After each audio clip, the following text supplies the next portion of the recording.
The Blue Fairy Book by Andrew Lang. The White Cat.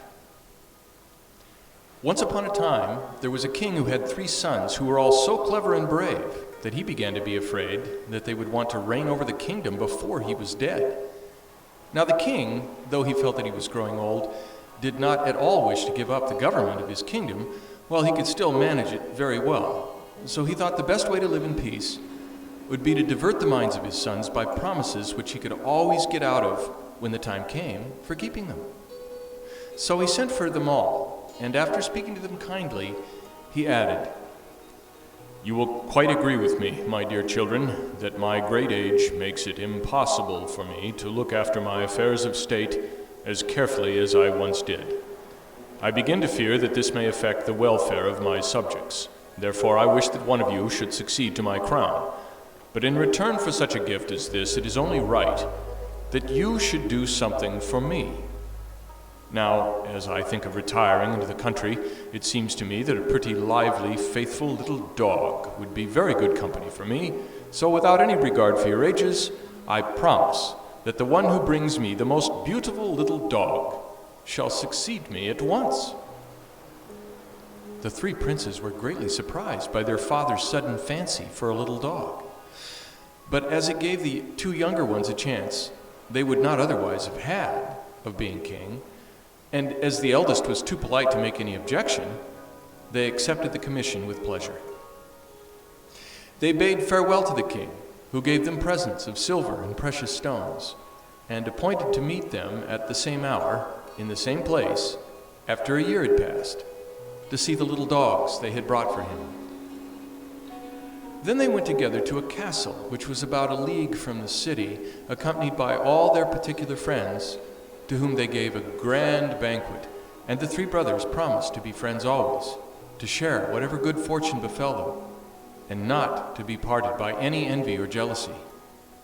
And so they set out, agreeing to meet at the same castle at the appointed time, to present themselves before the king together. Each one took a different road, and the 2 eldest met with many adventures. But it is about the youngest that you are going to hear. He was young and gay and handsome and knew everything that a prince ought to know. And as for his courage, there was simply no end to it. Hardly a day passed without his buying several dogs, big and little, greyhounds, mastiffs, spaniels, and lapdogs. As soon as he had bought a pretty one, he was sure to see a still prettier. And then he had to get rid of all the others and buy that one, as, being alone, he found it impossible to take 30,000 or 40,000 dogs about with him. He journeyed from day to day, not knowing where he was going, until at last, just at nightfall, he reached a great gloomy forest. He did not know his way, and to make matters worse, it began to thunder, and the rain poured down. He took the first path he could find, and after walking for a long time, he fancied he saw a faint light, and began to hope that he was coming to some cottage where he might find shelter for the night. At length, guided by the light, he reached the door of the most splendid castle he could have imagined. This door was of gold, covered with carbuncles, and it was the pure red light which shone from them that had shown him the way through the forest. The walls were of the finest porcelain in all the most delicate colors, and the prince saw that all the stories he had ever read were pictured upon them. But as he was terribly wet, and the rain still fell in torrents, he could not stay to look about anymore, but came back to the golden door. There he saw a deer's foot hanging by a chain of diamonds, and he began to wonder who could live in this magnificent castle. "They must feel very secure against robbers," he said to himself. "What is to hinder anyone from cutting off that chain and digging out those carbuncles and making himself rich for life?" He pulled the deer's foot, and immediately a silver bell sounded, and the door flew open. But the prince could see nothing but numbers of hands in the air, each holding a torch. He was so surprised that he stood quite still, until he felt himself pushed forward by other hands, so that, though he was somewhat uneasy, he could not help going on. With his hand on his sword, to be prepared for whatever might happen, he entered a hall paved with lapis lazuli, while two lovely voices sang. The hands you see floating above will swiftly your bidding obey.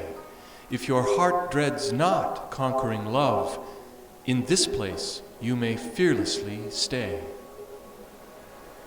The prince could not believe that any danger threatened him when he was welcomed in this way. So, guided by the mysterious hands, he went toward a door of coral, which opened of its own accord, and he found himself in a vast hall of mother of pearl, out of which opened a number of other rooms, glittering with thousands of lights, and full of such beautiful pictures and precious things that the prince felt quite bewildered. After passing through 60 rooms, the hands that conducted him stopped, and the prince saw a most comfortable-looking armchair drawn up close to the chimney corner. At the same moment, the fire lighted itself, and the pretty, soft, clever hands took off the prince's wet, muddy clothes and presented him with fresh ones made of the richest stuffs, all embroidered with gold and emeralds. He could not help admiring everything he saw and the deft way in which the hands waited on him, though they sometimes appeared so suddenly that they made him jump. When he was quite ready, and I can assure you that he looked very different from the wet and weary prince who had stood outside in the rain and pulled the deer's foot, the hands led him to a splendid room, upon the walls of which were painted the histories of Puss in Boots and a number of other famous cats.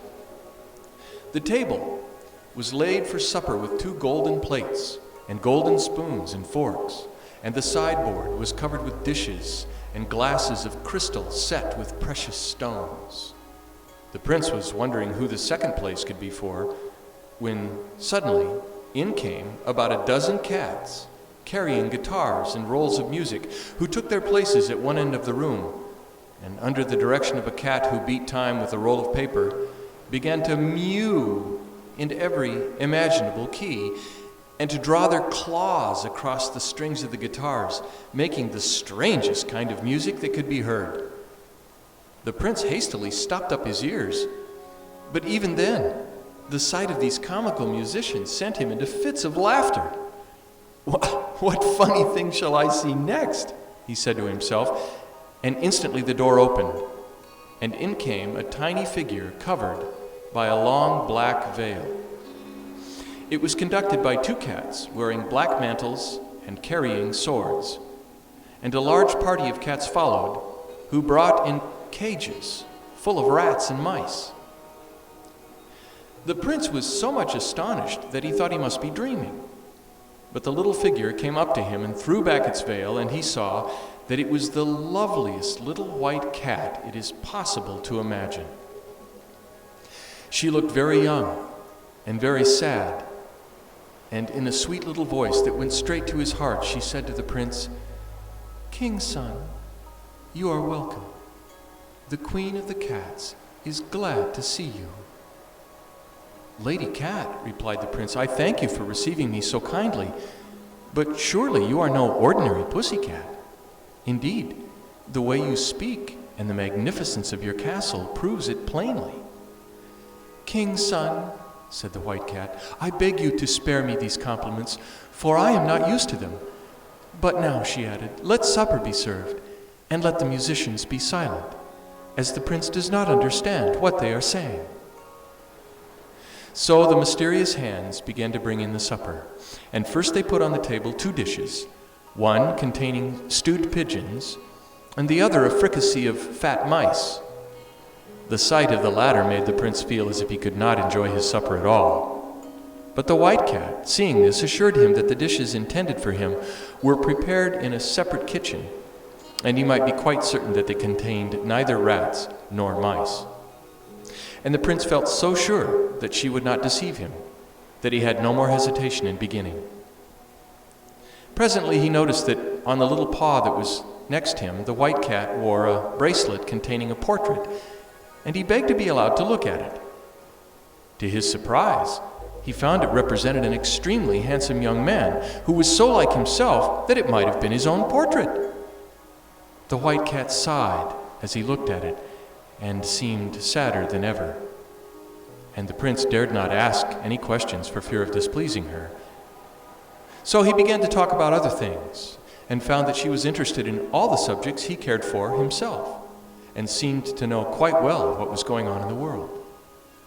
After supper they went into another room, which was fitted up as a theater, and the cats acted and danced for their amusement.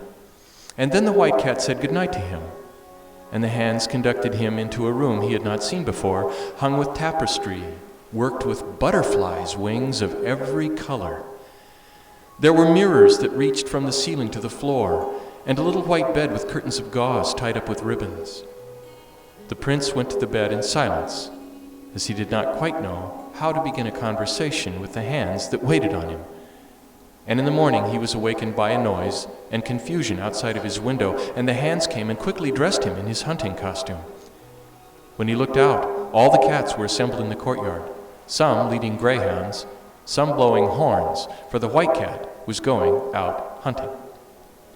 The hands led a wooden horse up to the prince and seemed to expect him to mount it, at which he was very indignant. But it was no use for him to object, for he speedily found himself upon its back, and it pranced gaily off with him. The white cat herself was riding a monkey, which climbed even up to the eagles' nests when she had a fancy for the young eaglets. Never was there a pleasanter hunting party, and when they returned to the castle, the prince and the white cat supped together as before. But when they had finished, she offered him a crystal goblet, which must have contained a magic draught, for as soon as he had swallowed its contents, he forgot everything, even the little dog that he was seeking for the king, and only thought how happy he was to be with the white cat.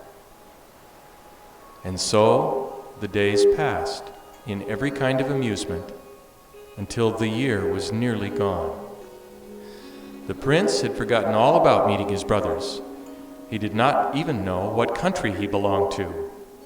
But the white cat knew when he ought to go back, and one day she said to him, "Do you know that you have only 3 days left to look for the little dog for your father?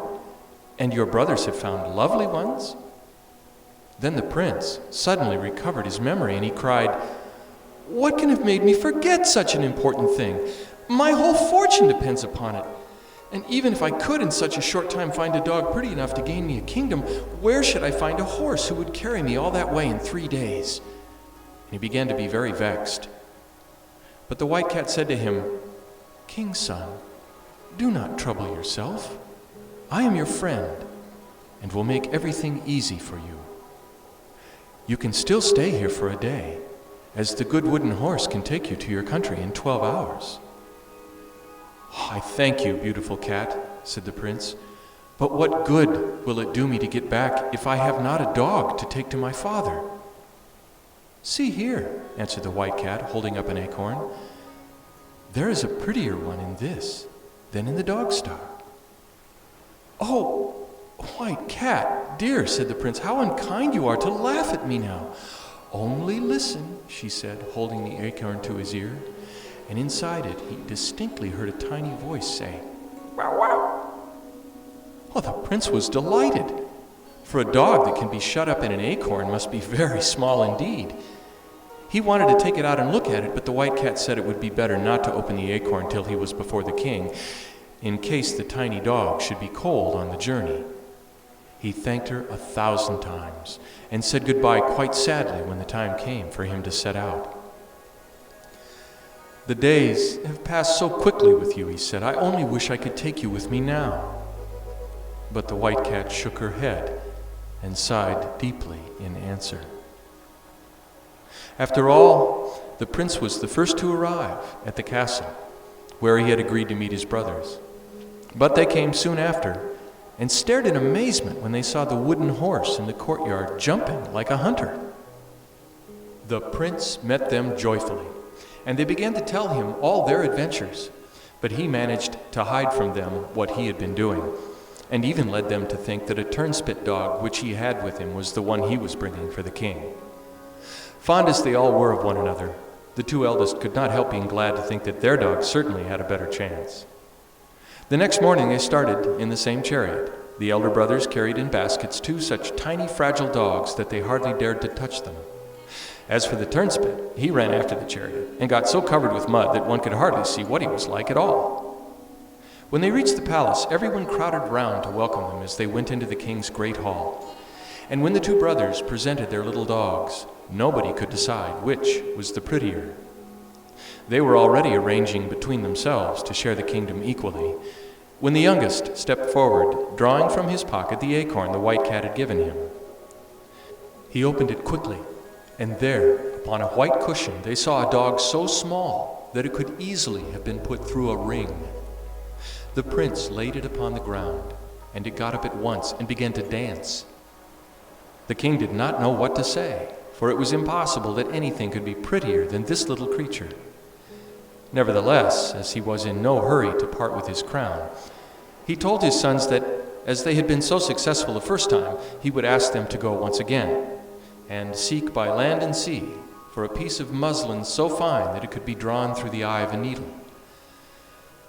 The brothers were not very willing to set out again, but the 2 eldest consented because it gave them another chance, and they started as before. The youngest again mounted the wooden horse and rode back at full speed to his beloved white cat. Every door of the castle stood wide open, and every window and turret was illuminated, so it looked more wonderful than before. The hands hastened to meet him and led the wooden horse off to the stable, while he hurried in to find the white cat. She was asleep in a little basket on a white satin cushion, but she very soon started up when she heard the prince and was overjoyed at meeting him once more.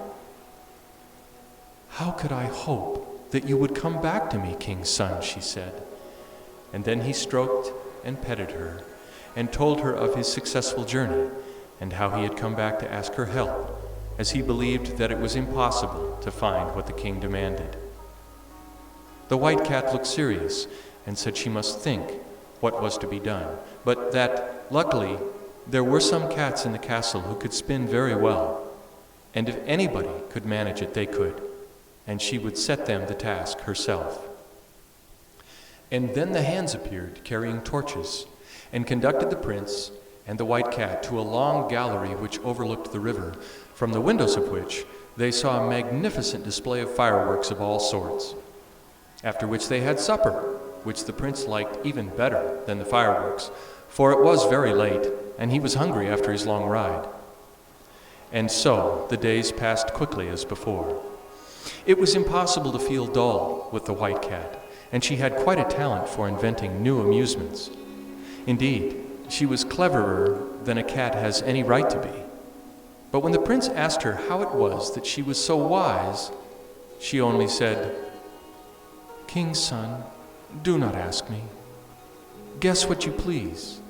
I may not tell you anything." The prince was so happy that he did not trouble himself at all about the time. But presently the white cat told him that a year was gone, and that he need not be at all anxious about the piece of muslin, as they had made it very well. "This time," she added, "I can give you a suitable escort." And on looking out into the courtyard, the prince saw a superb chariot of burnished gold, enameled in flame color with 1,000 different devices. It was drawn by 12 snow-white horses, harnessed 4 abreast. Their trappings were flame-colored velvet embroidered with diamonds. 100 chariots followed, each drawn by 8 horses and filled with officers in splendid uniforms, and 1,000 guards surrounded the procession. "Go," said the white cat, "and when you appear before the king in such state, he surely will not refuse you the crown which you deserve.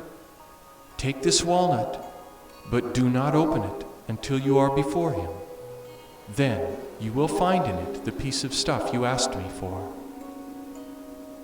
"Lovely Blanchette," said the prince, "how can I thank you properly for all your kindness to me? Only tell me that you wish it, and I will give up forever all thought of being king, and will stay here with you always." "King's son," she replied, "it shows the goodness of your heart that you should care so much for a little white cat, who is good for nothing but to catch mice. but you must not stay." So the prince kissed her little paw and set out. You can imagine how fast he traveled when I tell you that they reached the king's palace in just half the time it had taken the wooden horse to get there. This time the prince was so late that he did not try to meet his brothers at their castle. So they thought he could not be coming, and were rather glad of it, and displayed their pieces of muslin to the king proudly, feeling sure of success. And indeed, the stuff was very fine, and would go through the eye of a very large needle. But the king, who was only too glad to make a difficulty, sent for a particular needle, which was kept among the crown jewels, and had such a small eye that everybody saw at once that it was impossible that the muslin should pass through it. The princes were angry, and were beginning to complain that it was a trick, when suddenly the trumpet sounded and the youngest prince came in. His father and brothers were quite astonished at his magnificence, and after he had greeted them, he took the walnut from his pocket and opened it, fully expecting to find the piece of muslin. But instead, there was only a hazelnut. He cracked it, and there lay a cherry stone. Everybody was looking on, and the king was chuckling to himself at the idea of finding the piece of muslin in a nutshell. However, the prince cracked the cherry stone, but everyone laughed when he saw it contained only its own kernel. He opened that and found a grain of wheat, and in that was a millet seed. And then he himself began to wonder and muttered softly, White cat, are you making fun of me?"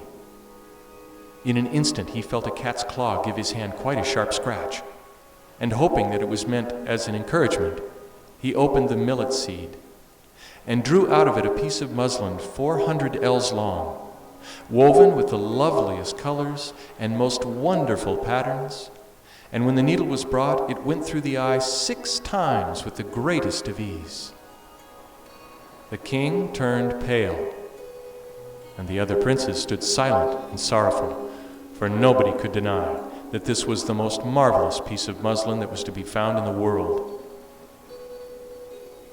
Presently the king turned to his sons and said with a deep sigh, "Nothing could console me more in my old age than to realize your willingness to gratify my wishes.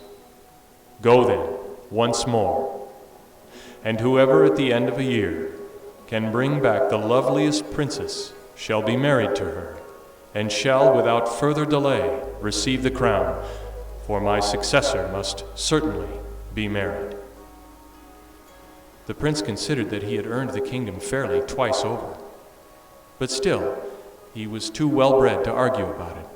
So he just went back to his gorgeous chariot, and surrounded by his escort, returned to the white cat faster than he had come. This time she was expecting him. The path was strewn with flowers, and 1,000 braziers were burning scented woods which perfumed the air. Seated in a gallery from which she could see his arrival, the white cat waited for him. "Well, king's son," she said, "here you are once more, without a crown." "Madam," said he, "thanks to your generosity, I have earned one twice over. But the fact is that my father is so loath to part with it that it would be no pleasure to me to take it." "Never mind," she answered. "It's just as well to try and deserve it. As you must take back a lovely princess with you next time, I will be on the lookout for one for you. In the meantime, let us enjoy ourselves. Tonight I have ordered a battle between my cats and the river rats on purpose to amuse you." So this year slipped away even more pleasantly than the preceding ones. Sometimes the prince could not help asking the white cat how it was she could talk. "Perhaps you are a fairy," he said, "or has some enchanter changed you into a cat?" But she only gave him answers that told him nothing. Days go by so quickly when one is very happy that it is certain the prince would never have thought of its being time to go back, when one evening as they sat together, the white cat said to him that if he wanted to take a lovely princess with him the next day, he must be prepared to do what she told him. "Take this sword," she said, "and cut off my head." "I," cried the prince, "I cut off your head? Blanchette, darling, how could I do it?" "I entreat you to do as I tell you, king's son," she replied. The tears came into the prince's eyes as he begged her to ask him anything but that, to set him any task she pleased as a proof of his devotion, but to spare him the grief of killing his dear pussy. But nothing he could say altered her determination, and at last he drew out his sword and desperately, with a trembling hand, cut off the little white head. But imagine his astonishment and delight when suddenly a lovely princess stood before him. And while he was still speechless with amazement, the door opened and a goodly company of knights and ladies entered, each carrying a cat's skin. They hastened with every sign of joy to the princess, kissing her hand and congratulating her on being once more restored to her natural shape. She received them graciously, but after a few minutes begged that they would leave her alone with the prince, to whom she said, "You see, Prince, that you were right in supposing me to be no ordinary cat. My father reigned over 6 kingdoms. The queen, my mother, whom he loved dearly, had a passion for traveling and exploring, and when I was only a few weeks old, she obtained his permission to visit a certain mountain of which she had heard many marvelous tales, and set out, taking with her a number of her attendants. On the way, they had to pass near an old castle belonging to the fairies. Nobody had ever been into it, but it was reported to be full of the most wonderful things, and my mother remembered to have heard that the fairies had in their garden such fruits as were to be seen and tasted nowhere else. She began to wish to try them for herself, and turned her steps in the direction of the garden. On arriving at the door, which blazed with gold and jewels, she ordered her servants to knock loudly, but it was useless. It seemed as if all the inhabitants of the castle must be asleep or dead. Now, the more difficult it became to obtain the fruit, the more the queen was determined that have it she would. So she ordered that they should bring ladders and get over the wall into the garden. But though the wall did not look very high, and they tied the ladders together to make them very long, it was quite impossible to get to the top. The queen was in despair, but as night was coming on, she ordered that they should encamp just where they were, and went to bed herself, feeling quite ill. She felt so disappointed. In the middle of the night, she was suddenly awakened and saw to her surprise a tiny, ugly, old woman seated by her bedside, who said to her, "I must say that we consider it somewhat troublesome of your majesty to insist upon tasting our fruit. But to save you annoyance, my sisters and I will consent to give you as much as you can carry away, on one condition, that is, that you shall give us your little daughter to bring up as our own." "Oh, my dear madam," cried the queen, "is there nothing else that you will take for the fruit? I will give you my kingdoms willingly." "No," replied the old fairy, "we will have nothing but your little daughter. She shall be as happy as the day is long, and we will give her everything that is worth having in fairyland. But you must not see her again until she is married." "Though it is a hard condition," said the queen, "I consent, for I shall certainly die if I do not taste the fruit, and so I should lose my little daughter either way." So the old fairy led her into the castle, and though it was still the middle of the night, the queen could see plainly that it was far more beautiful than she had been told, which you can easily believe, Prince, said the white cat, when I tell you that it was this castle that we are now in. "Will you gather the fruit yourself, queen?" said the old fairy, "or shall I call it to come to you?" "Oh, I beg you to let me see it come when it is called," cried the queen. "That will be something quite new." The old fairy whistled twice, and then she cried, "Apricots, peaches, nectarines, cherries, plums, pears, melons, grapes, apples, oranges, lemons, gooseberries, strawberries, raspberries, come!" And in an instant they came tumbling in one over another, and yet they were neither dusty nor spoiled, and the queen found them quite as good as she had fancied them. You see, they grew upon fairy trees. The old fairy gave her golden baskets in which to take the fruit away, and it was as much as 400 mules could carry. Then she reminded the queen of her agreement, and led her back to the camp, and next morning she went back to her kingdom. But before she had gone very far, she began to repent of her bargain. And when the king came out to meet her, she looked so sad that he guessed that something had happened and asked what was the matter. At first the queen was afraid to tell him, but when as soon as they reached the palace, 5 frightful little dwarves were sent by the fairies to fetch me, she was obliged to confess what she had promised. The king was very angry and had the queen and myself shut up in a great tower and safely guarded, and drove the little dwarves out of his kingdom. But the fairies sent a great dragon who ate up all the people he met, and whose breath burnt up everything as he passed through the country. And at last, after trying in vain to rid himself of this monster, the king, to save his subjects, was obliged to consent that I should be given up to the fairies. This time they came themselves to fetch me, in a chariot of pearl drawn by seahorses, followed by the dragon, who was led with chains of diamonds.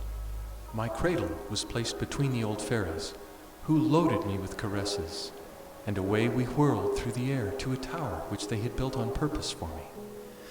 There I grew up, surrounded with everything that was beautiful and rare, and learning everything that is ever taught to a princess, but without any companions but a parrot and a little dog who could both talk, and receiving every day a visit from one of the old fairies who came mounted upon the dragon. One day, however, as I sat at my window, I saw a handsome young prince who had seemed to have been hunting in the forest which surrounded my prison, and who was standing and looking up at me. When he saw that I observed him, he saluted me with great deference. You can imagine that I was delighted to have someone new to talk to, and in spite of the height of my window, our conversation was prolonged till night fell. Then my prince reluctantly bade me farewell. But after that he came again many times, and at last I consented to marry him. But the question was, how was I to escape from my tower? The fairies always supplied me with flax for my spinning, and by great diligence I made enough cord for a ladder that would reach to the foot of the tower. But, alas, just as my prince was helping me to descend, the crossest and ugliest of the old fairies flew in. Before he had time to defend himself, my unhappy lover was swallowed up by the dragon. As for me, the fairies, furious at having their plans defeated, for they intended me to marry the king of the dwarves, and I utterly refused, changed me into a white cat. When they brought me here, I found all the lords and ladies of my father's court awaiting me under the same enchantment, while the people of lesser rank had been made invisible, all but their hands. As they laid me under the enchantment, the fairies told me all my history, for until then I had quite believed that I was their child, and warned me that my only chance of regaining my natural form was to win the love of a prince who resembled in every way my unfortunate lover. "And you have won it, lovely princess," interrupted the prince. "You are indeed wonderfully like him," resumed the princess, "in voice, in features, and everything. And if you really love me, all my troubles will be at an end." "And mine too," cried the prince, throwing himself at her feet, "if you will consent to marry me."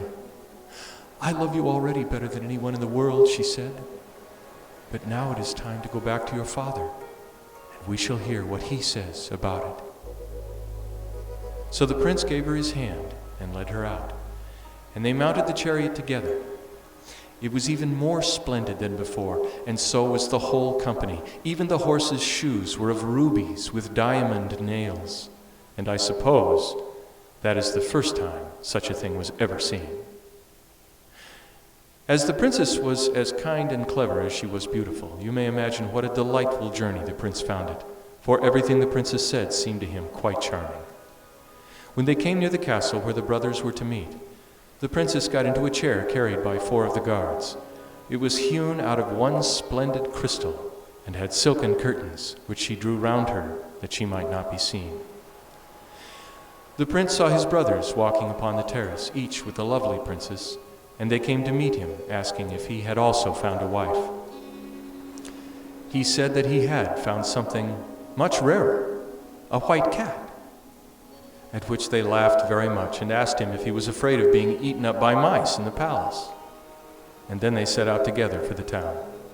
Each prince and princess rode in a splendid carriage. The horses were decked with plumes of feathers and glittered with gold. After them came the youngest prince, and last of all, the crystal chair, at which everybody looked with admiration and curiosity. When the courtiers saw them coming, they hastened to tell the king. "Are the ladies beautiful?" he asked anxiously. And when they answered that nobody had ever before seen such lovely princesses, he seemed quite annoyed. However, he received them graciously, but found it impossible to choose between them. Then, turning to his youngest son, he said, "Have you come back alone, after all?" "Your Majesty," replied the prince, "will find in that crystal chair a little white cat, which has such soft paws and mews so prettily that I am sure you will be charmed with it." The king smiled and went to draw back the curtains himself, but at a touch from the princess, the crystal shivered into 1,000 splinters, and there she stood in all her beauty. Her fair hair floated over her shoulders and was crowned with flowers, and her softly falling robe was of the purest white. She saluted the king gracefully, while a murmur of admiration rose from all around. "Sire," she said, "I am not come to deprive you of the throne you fill so worthily. I have already 6 kingdoms. Permit me to bestow one upon you and upon each of your sons. I ask nothing but your friendship and your consent to my marriage with your youngest son. We shall still have 3 kingdoms left for ourselves." The king and all the courtiers could not conceal their joy and astonishment, and the marriage of the 3 princes was celebrated at once. The festivities lasted several months, and then each king and queen departed to their own kingdom and lived happily ever after. End of The White Cat.